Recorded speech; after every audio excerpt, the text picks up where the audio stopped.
दोस्तों, बहुत समय पहले की बात है। किसी नगरी में एक युवक रहा करता था। वह युवक बहुत ही शर्मीला था। वह इतना शर्मीला था कि जब भी उसके सामने कोई नया व्यक्ति आ खड़ा होता तो वह उससे बात तक नहीं करता था। यहां तक कि जिन्हें वह जानता था, पहचानता था, उनसे भी बात करने में उसे बहुत शर्माया करता था। वह उनसे भी ठीक से बात नहीं कर पाता था और अपनी इस समस्या के कारण वह खुद ही बहुत परेशान रहता था, क्योंकि वह अपने जीवन में कुछ कर ही नहीं पा रहा था। धीरे धीरे समय बीतता गया और समय बीतने के साथ साथ उस युवक की शर्माने की आदत भी बढ़ती चली गई, जिसके कारण वह अत्यधिक निराश रहने लगा, परेशान रहने लगा, चिंतित रहने लगा। उसे यह समझ नहीं आ रहा था कि वह अपनी इस समस्या से किस तरह से छुटकारा पाए। उसके घर वाले भी अब उसकी इस समस्या को लेकर बहुत चिंतित रहने लगे थे। वे सोचते थे, इसका क्या होगा, ये अपने जीवन में कुछ कर पाएगा भी या नहीं। जब भी वह कहीं पर काम के लिए जाता तो लोग उसके इस सीधेपन का फायदा उठाते, उसे परेशान करते। वह कुछ ज्यादा कह नहीं पाता था, जिसके कारण उसे कोई कुछ भी कह देता और वहां से चला जाता है। इन्हीं सब कारणों की वजह से उसका मन कहीं भी किसी भी काम में नहीं लगता। वह हर काम को कुछ ही दिनों में छोड़ दिया करता। उसके मन में बहुत कुछ चल रहा था। उसके मन में विचारों के तूफान उठ रहे थे। वह सबसे बहुत कुछ कहना चाहता था, लेकिन अपनी इस आदत के कारण वह किसी से कुछ नहीं कह पा रहा था। वह अंदर ही अंदर घुटता जा रहा था। सारे विचार, सारी बातें उसके मन में ही दबी पड़ी थीं। लेकिन कभी भी वह किसी से भी अपने मन की बात नहीं बताता था। जब छोटा सा बच्चा था तब उसे लोग बहुत पसंद करते थे। उसकी इस आदत को भी लोग सराहते थे। लेकिन इसी आदत की वजह से जब वह बड़ा हो गया, युवा हो गया, तो इसी आदत के कारण उसे अपना जीवन जीने में भी अत्यधिक परेशानियां उठानी पड़ रही थीं और वह युवक भी अपनी इस गलती के कारण बहुत परेशान रहता। अपनी इस एक आदत से छुटकारा पाना चाहता था। वह चाहता था कि वह लोगों से अपने मन की बात खुलकर कह पाए। जो कुछ करना चाहता है, जो कुछ कहना चाहता है, वह सबसे वह खुलकर कह सके, कर सके। लेकिन जब भी कोई दूसरा उसके सामने आता तो उसकी जुबान मानो खुलती ही नहीं। यहां तक कि वह अपने माता पिता के सामने भी ठीक से बात नहीं कर पाता था। केवल उसके कुछ मित्र थे जिनसे वह अपने मन की बात कर पाता था। जब भी वह किसी बात का जवाब देता तो लोग उसकी हंसी उड़ाते थे, उसका मजाक बनाते। लोग कहते हैं कि आज तो तेरे मुंह में भी जबान आ गई है। यह समस्या दिन ब दिन बढ़ती चली जा रही थी और इस समस्या के कारण अब उसके पिता भी अत्यधिक चिंतित रहने लगे थे। वह चाहते थे कि उनका बेटा भी दूसरों के सामने अपने मन की बात रख सके। लेकिन एक दिन जब अपने उस बेटे को दूसरों के सामने शर्मिंदा होता हुआ देख रहे थे, तभी उन्हें बहुत क्रोध आया और वह अपने बेटे को खरी खोटी सुनाने लगे। उन्होंने उसे इतना डांट दिया कि वह युवा लड़का अत्यधिक क्रोधित हो गया और वहां से बिना कुछ कहे वहां से चला गया। शाम हो चुकी थी और अब तक उनका बेटा घर नहीं लौटा था। माता और पिता दोनों बड़े ही चिंतित थे। वे अपने बेटे को वापस घर पर देखना चाहते थे, लेकिन युवा लड़का तो भागते भागते पहाड़ की चोटी पर जा पहुंचा था। वह वहां से नीचे की ओर झांक रहा था और ईश्वर से कह रहा था, हे भगवान, आपने मुझे ऐसा क्यों बनाया? लोग मेरा मजाक उड़ाते हैं, लोग मेरी हंसी उड़ाते हैं। जब मैं इस दुनिया में अपने मन की बात रख ही नहीं सकता, मैं किसी से कुछ कह ही नहीं सकता, तो फिर मैं इस जीवन को जी कर क्या करूंगा?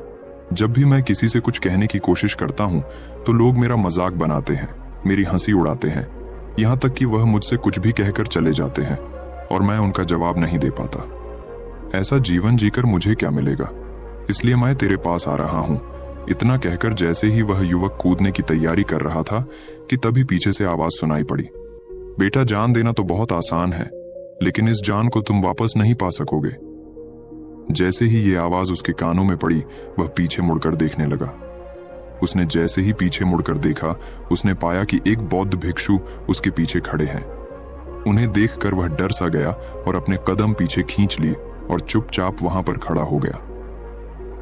अपनी आदत के कारण वह उनसे कुछ कह नहीं पा रहा था। तभी बौद्ध भिक्षु उस युवक से कहते हैं, बेटा, क्या बात है? आखिर तुम यहां पर क्या कर रहे हो और तुम अपने इस जीवन को क्यों समाप्त करना चाहते हो? ये अनमोल जीवन बहुत कम लोगों को नसीब होता है और तुम्हें यह जीवन व्यर्थ लगता है। इस पर वह युवक कहता है, नहीं नहीं, कुछ नहीं, मैं तो बस यहां पर खड़ा होकर देख रहा था। तभी बौद्ध भिक्षु उस युवक से कहते हैं, बेटा, मैं जानता हूं कि तुम यहां पर क्या करने आए थे। तुम मुझसे कुछ नहीं छुपा सकते। लेकिन मैं चाहता हूं कि तुम अपनी समस्या मुझसे खुद बताओ, तभी मैं उसका समाधान तुम्हें बता पाऊंगा। यदि तुम चाहते हो कि कोई तुम्हारी मदद करे तो उसके लिए पहले तुम्हें ही आगे बढ़ना होगा। यदि तुम चाहते हो कि मैं तुम्हारी समस्या का समाधान करूं तो तुम्हें मुझे अपनी समस्या बतानी होगी, वरना मैं कुछ नहीं कर सकूंगा। उन बौद्ध भिक्षु की यह बात सुनकर वह युवक कहता है, नहीं नहीं, मैं ठीक हूं, मैं सच कह रहा हूं। उस युवक की यह बात सुनकर बौद्ध भिक्षु उस युवक से कहते हैं, ठीक है बेटा, यदि तुम नहीं चाहते कि मैं तुम्हारी मदद करूं तो कोई बात नहीं, मैं तुम्हारी बात पर विश्वास कर लेता हूं। लेकिन तुम्हें भी मेरी एक बात पर विश्वास करना चाहिए कि मैं तुम्हारी मदद के लिए ही यहां पर आया हूं।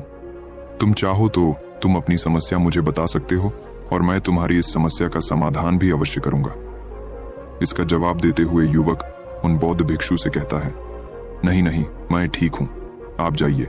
इस पर वह बौद्ध भिक्षु उस युवक से कहते हैं, ठीक है बेटा, यदि तुम चाहते हो कि मैं यहां से चला जाऊं तो मैं यहां से चला जाता हूं, लेकिन मेरी एक बात याद रखना, मेरे जाने के बाद मैं तुम्हारी कोई मदद नहीं कर पाऊंगा और हो सकता है कि तुम्हारी मदद के लिए कोई और आगे भी ना आए। इतना कहकर बौद्ध भिक्षु पीछे की ओर मुड़े और अपने मार्ग में आगे बढ़ने लगे। वो युवक वहीं पर खड़ा होकर ये सब देख रहा था। जैसे ही वह कुछ दूर पहुंचे तभी उस युवक ने जोर से आवाज लगाई, गुरुदेव, मेरी समस्या बहुत बड़ी है, क्या आप उसका समाधान कर सकेंगे? क्या आप मुझे उसका समाधान दे सकेंगे? यह सुनकर बौद्ध भिक्षु वहीं पर खड़े हो गए और पीछे मुड़कर उन्होंने उस युवक की बात का जवाब देते हुए कहा, बेटा, इस दुनिया में कोई भी ऐसी समस्या नहीं है जिसका कोई समाधान ना हो। यदि तुम मुझे अपनी समस्या बताओगे तो मैं उसका समाधान अवश्य करूंगा। तभी वह युवक उन बौद्ध भिक्षु से अपनी समस्या बताते हुए कहता है, गुरुवर, मेरी एक बहुत बड़ी समस्या है कि मैं शर्मीला हूं, जिसके कारण मैं किसी से कोई बात नहीं कर पाता। यहां तक कि मैं अपने मन की बात भी किसी को नहीं बता पाता। जब भी मैं किसी से बात करने की कोशिश करता हूं तो लोग मेरा मजाक उड़ाते हैं, मेरी हंसी उड़ाते हैं। जब भी मुझे कोई खरी खोटी सुनाता है, उलटी सीधी बातें करता है, तो मैं उनका जवाब नहीं दे पाता। मैं लोगों की तरह चालाक बनना चाहता हूं, लोगों की तरह बातों का जवाब देना चाहता हूं, अपने मन की बात करना चाहता हूं। मैं इस दुनिया के साथ कदम से कदम मिलाकर आगे बढ़ना चाहता हूं। क्या इसका कोई समाधान है? उन बौद्ध भिक्षु ने उस युवक की सारी बातें ध्यानपूर्वक सुनी और फिर जवाब देते हुए कहते हैं, बेटा, जरूरत से ज्यादा शर्मीला होना, इसका अर्थ यह है कि तुम्हारे अंदर कोई डर है जिसे तुम पहचान नहीं पा रहे हो, जिसका कारण उसका समाधान करने में भी असमर्थ है। शर्म करना अलग बात है और डरना अलग। जब हमारे भीतर डर होता है तब हम कहीं भी किसी से भी कोई भी बात नहीं कर सकते। हमें चारों तरफ केवल डर ही नजर आता है और हम हर जगह से डरते ही रहते हैं। लेकिन इसे शर्माना नहीं कहते। शर्म तो बस एक हद तक तुम्हें चुप रख सकता है। फिर वह बौद्ध भिक्षु उस युवक से कहते हैं, बेटा, तुम सबसे अधिक किससे शर्माते हो? युवक इसका जवाब देते हुए कहता है, गुरुवर, मुझे अपने पिता से बात करने में बहुत शर्म आती है। मैं उनके सामने कुछ बोल ही नहीं पाता। तभी वह बौद्ध भिक्षु उस युवक से कहते हैं, अच्छा, तो ये बताओ, जब तुम अपने पिता से बात कर रहे होते हो या फिर बात करने का प्रयास करते हो तो तुम्हारे मन में कैसे ख्याल आते हैं? युवक इसका जवाब देते हुए कहता है, गुरुवर, जब भी मैं अपने पिता से बात करने का प्रयास करता हूं तो मुझे ऐसा लगता है कि मानो मेरे पिता अभी मुझे डांट देंगे, मुझ पर क्रोध करेंगे, मुझसे नाराज हो जाएंगे और कहीं ना कहीं मुझे यह भी लगता है कि मैं कुछ गलत बात ही करूंगा। यहां तक कि मेरे मन में ऐसे भी ख्याल आते हैं कि शायद मेरे पिता मुझसे प्यार ही नहीं करते। परंतु गुरुवर, आप कहते हैं कि शर्म अलग है और डरना अलग बात है, तो क्या कोई ऐसा उपाय है जिससे मुझे डर ही ना हो? क्या कोई ऐसा रास्ता है जिससे मेरे अंदर का यह डर पूरी तरह से समाप्त हो जाए? कृपा करके मुझे इस समस्या का समाधान बताइए। मुझे अपने इस डर से बाहर निकलना है। मुझे लोगों की तरह अपने इस जीवन को खुलकर जीना है। उस युवक की यह सारी बातें सुनकर बौद्ध भिक्षु उस युवक से कहते हैं, जाओ और अपने पिता से कहो कि मुझे कुछ काम करना है और उसके लिए मुझे आपसे कुछ धन चाहिए। यदि तुम उनसे धन मांगने में कामयाब हो गए तो मैं तुम्हें तुम्हारी समस्या का समाधान अवश्य बताऊंगा। वह युवक काफी घबरा गया। उसने उन गुरुवर से कहा, हे गुरुवर, मुझे यह कार्य न दीजिए। मैं उनसे कुछ नहीं कह पाता। उनके सामने तो मेरी बोलती तक बंद हो जाती है। मैं उनसे धन भला कैसे मांगूंगा? ये बात सुनकर बौद्ध भिक्षु उस युवक से कहते हैं, तब तो तुम्हारी समस्या का कोई भी समाधान नहीं है और ना ही तुम कभी भी अपने जीवन को खुलकर जी पाओगे। ये बात सुनकर युवक उन भिक्षुओं से कहता है, गुरुवर्ग, ऐसा ना कहे कृपा करके, मुझे कोई और कार्य बताइए, कोई ऐसा कार्य जिससे मेरे अंदर का डर पूरी तरह से समाप्त हो जाए। कोई ऐसा समाधान बताइए। इसका जवाब देते हुए वह बौद्ध भिक्षु उस युवक से कहते हैं, बेटा, यदि तुम्हें अपने अंदर के डर को समाप्त करना है तो पहले तुम्हें मेरा यह कार्य करना होगा जो मैंने तुम्हें कहा है। वह युवक घबराकर काफी देर सोच विचार करने के बाद पुन गुरुवर से कहता है, ठीक है, यदि आप चाहते हैं कि मैं इस कार्य को करूं तो मैं इसे करने का पूरा प्रयास करूंगा। इतना कहकर वह युवक अपने घर लौट जाता है। उसे देखकर उसके माता पिता बहुत खुश हो जाते हैं और वह युवक अपने पिता से डरते डरते कहता है, पिताजी, मुझे आपसे कुछ बात कहनी है। इस पर उसके पिता कहते हैं, बोलो क्या बात है। युवक आगे कहता है, पिताजी, मैं कुछ काम करना चाहता हूं और उसके लिए मुझे आपसे कुछ धन चाहिए। क्या आप मुझे कुछ धन दे सकते हैं? इतना सुनकर उस युवक के पिता ने उसकी ओर ध्यान से देखा। काफी देर देखने के बाद वह खुशी से झूम उठे और तुरंत ही उन्होंने कुछ धन अपने पुत्र के हाथों पर रख दिया और कहने लगे, बेटा, इतना धन काफी है कि तुम्हें और चाहिए। इसके जवाब में वह युवक अपने पिता से कहता है, नहीं नहीं पिताजी, इतना काफी है, मैं इतने से काम चला लूंगा। वह युवक को उस धन को लेकर तुरंत दौड़ा दौड़ा उन बौद्ध भिक्षु के पास लौटा और जो धन उसने अपने हाथों में ले रखा था उसे दिखाते हुए वह कहता है, गुरुवर, जैसा आपने कहा था मैं धन लेकर आपके पास आ चुका हूं। मैंने अपने पिता से धन मांग लिया है। अब मुझे आप मेरी समस्या का समाधान बताओ। तभी बौद्ध भिक्षु उस युवक से कहते हैं, अरे इतनी जल्दी क्या है? अभी तो तुम्हें मेरे लिए एक और काम करना है, तभी मैं तुम्हें तुम्हारी समस्या का समाधान अवश्य बताऊंगा। और यदि तुम मेरे लिए इस कार्य को पूरा नहीं कर सके तो मैं तुम्हें कभी भी तुम्हारी समस्या का समाधान नहीं बताने वाला। तभी वह युवक उन बौद्ध भिक्षुओं से कहता है, हे गुरुवर, अभी तो मैंने आपके लिए एक काम किया है, अभी आप मुझे एक और काम करने के लिए कह रहे हैं। तभी बौद्ध भिक्षु उस युवक से कहते हैं, हाँ, तुम्हें मेरे लिए एक और काम करना ही होगा। वह युवक एक बार फिर से काफी देर सोच विचार कर उन बौद्ध भिक्षु से कहता है, अच्छा ठीक है, बताइए अब मुझे क्या करना है।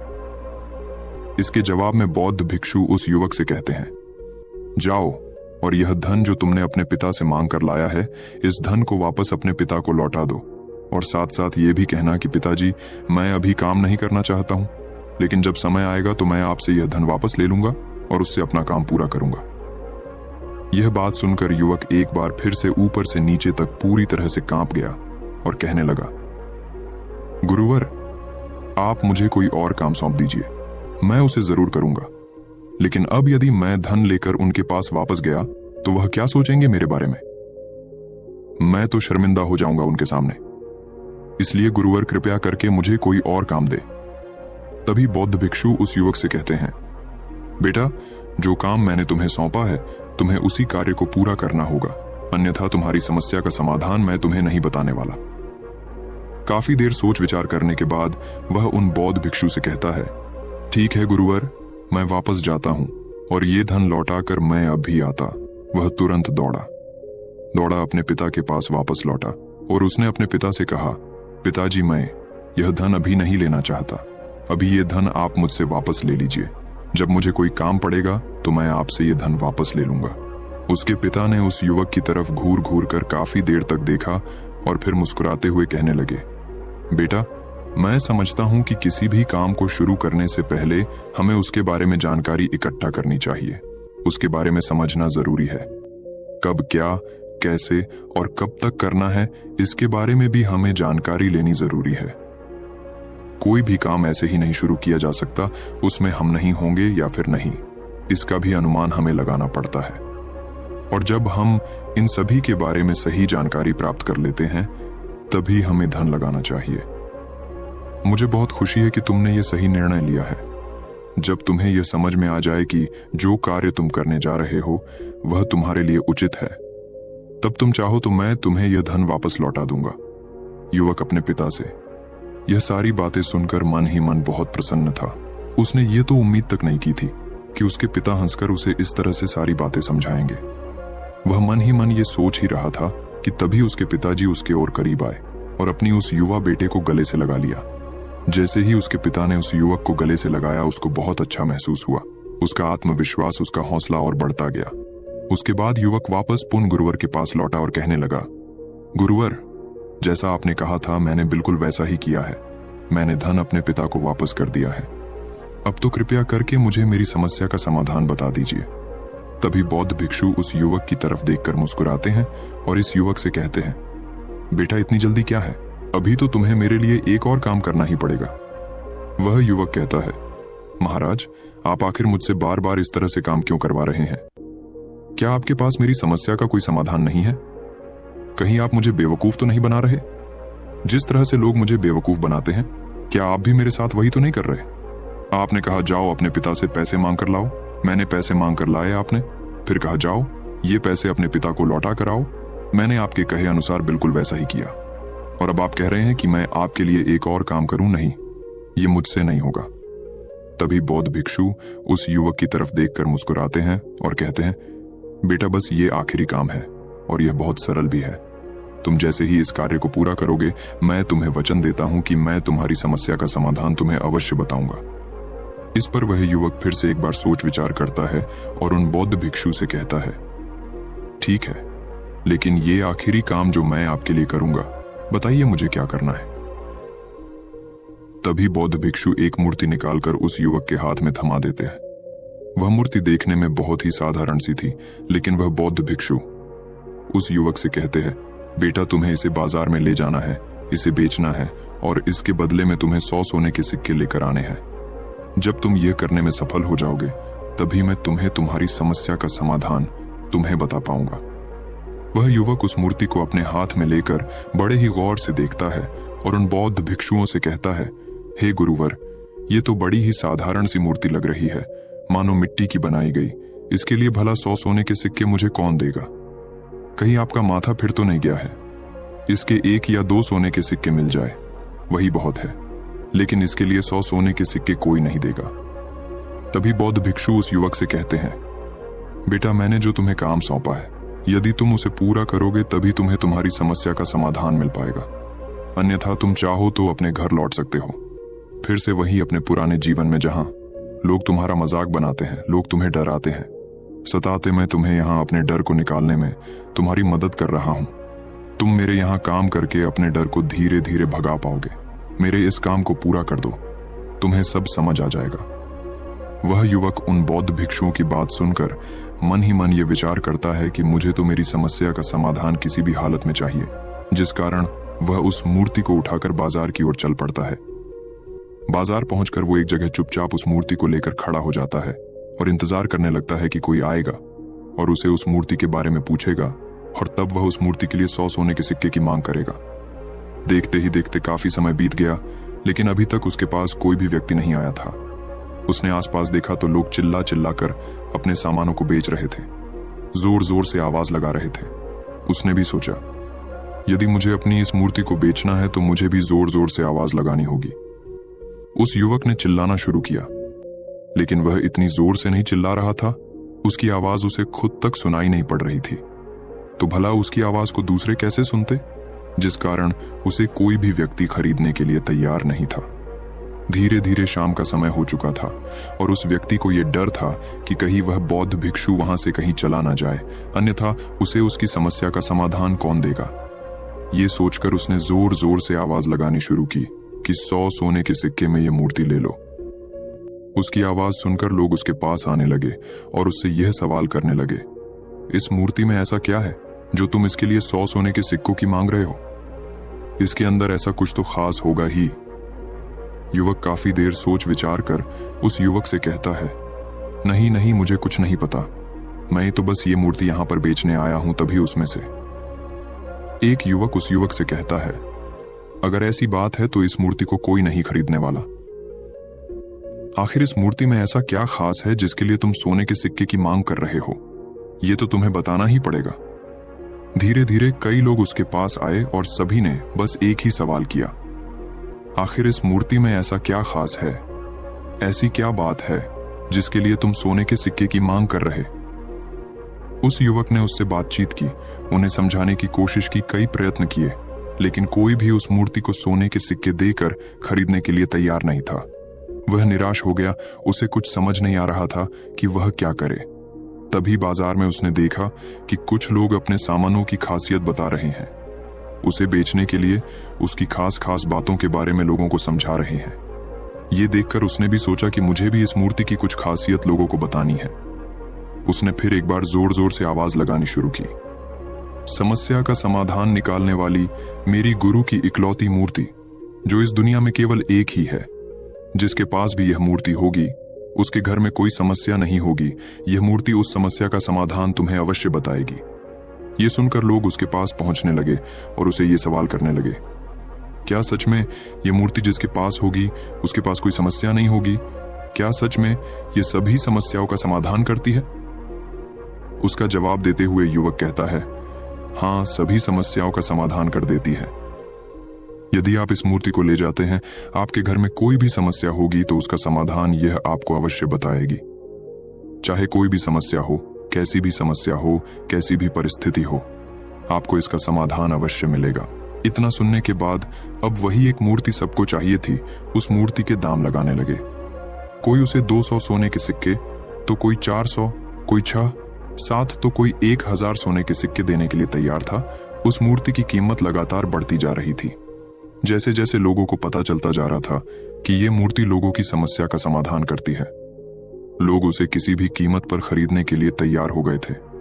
अब वह युवक भी आत्मविश्वास के साथ और जोर से चिल्ला रहा था, लोगों को उस मूर्ति के बारे में समझा रहा था, बता रहा था। अब उसके मन में कोई डर नहीं था। वह लोगों को उस मूर्ति के बारे में पूरे आत्मविश्वास के साथ बिना घबराए उस मूर्ति की खासियत बताने में लगा हुआ था, जिसके कारण लोग उस पर भरोसा कर रहे थे और वह भरोसा लोगों की नजरों में नजर भी आ रहा था। जैसे जैसे अंधेरा होता गया, लेकिन लोगों की भीड़ मानो कम होने का नाम ही नहीं ले रही थी। लोग उस मूर्ति को खरीदना चाहते थे। उस युवक ने जोर से आवाज लगाई कि मुझे क्षमा करे, यह मेरे गुरु की मूर्ति है और मैं इसे बेचना नहीं चाहता। इतना कहकर वह युवक उस मूर्ति को लेकर वापस खाली हाथ लौट आया और उन गुरुवर के पास पहुंचा और उन गुरुवार से कहने लगा, हे गुरुदेव, आपका बहुत बहुत धन्यवाद। इस मूर्ति ने मेरी समस्या का समाधान कर दिया। मुझे समझ में आ गया कि मेरी क्या समस्या थी। हालांकि मैं इसे बेचकर सोने के सिक्के तो आपके लिए नहीं ला पाया, लेकिन मुझे मेरी समस्या का समाधान अवश्य मिल गया। आपका बहुत बहुत धन्यवाद। इस बात को सुनकर बौद्ध भिक्षु उस युवक से कहते हैं, बेटा, मैंने तुम्हारी समस्या का समाधान नहीं किया है, तुमने तो खुद ही अपनी समस्या का समाधान किया। अपनी समस्या तुमने खुद ही सुलझा ली है। तुम्हारे मन में हजारों सवाल थे, मैं ये करूंगा तो लोग मेरे बारे में क्या सोचेंगे, यदि मैं अपना मुंह खोलूंगा तो लोग मेरे पर हंसेंगे, यदि मैंने मुंह खोला तो मैं कुछ गलत ही करूंगा। ऐसे कई सारे विचार तुम्हारे मन में थे, ऐसे कई सारे डर तुमने अपने मन में पाल रखे थे। लेकिन जब इस मूर्ति के बेचने के दौरान तुमने उन हजारों लोगों का सामना किया, उनके सामने खुलकर अपनी बात रखी, उनके सामने खुलकर वह कहा जो तुम्हें कहना था, तो तुम्हारे मन का डर खुद समाप्त हो गया। जिसे तुम शर्मा ना कहते थे, वो अपने आप ही तुम्हारे भीतर से कहीं गायब हो गया। युवक अपने गुरु की यह बात सुनकर अपने गुरुवार से कहता है, गुरुवर, आप सही कहते हैं। आपने आज मेरे मन में वो विश्वास जगा दिया है जिसे मैं अब अपने जीवन में कुछ भी हासिल कर सकता हूं। आपका बहुत बहुत धन्यवाद। डर को धीरे धीरे खत्म करने से ना ही आपको शर्म आएगी और ना ही डर लगेगा, और जब आपके भीतर का डर हमेशा के लिए समाप्त हो जाएगा तो आप अपने जीवन में जो भी कुछ करना चाहते हैं, जो भी कुछ पाना चाहते हैं, उसका रास्ता आपके लिए पूरी तरह से साफ हो जाएगा और आप अपने मार्ग पर तेजी से आगे की ओर बढ़ने में सक्षम भी हो जाएंगे। इसलिए लोग क्या कहते हैं, क्या कहेंगे, ये सब छोड़ दीजिए और खुद पर विश्वास कीजिए, क्योंकि आप ही हैं जो अपने इस डर का सामना कर सकते हैं। दोस्तों, सच्ची श्रद्धा से कमेंट में नमो बुद्धाय जरूर लिखिएगा। इस वीडियो को लाइक करें तथा अपने दोस्तों के साथ शेयर करें और हमें सब्सक्राइब करना ना भूलें। और हाँ, इस वीडियो से कोई भी सवाल है तो आप कमेंट में पूछ सकते हैं। अगर कोई नहीं है तो आप कमेंट में नमो बुद्धाय लिखना ना भूलें, क्योंकि आपकी कमेंट से हमें वीडियो बनाने का मोटिवेशन मिलता है। धन्यवाद।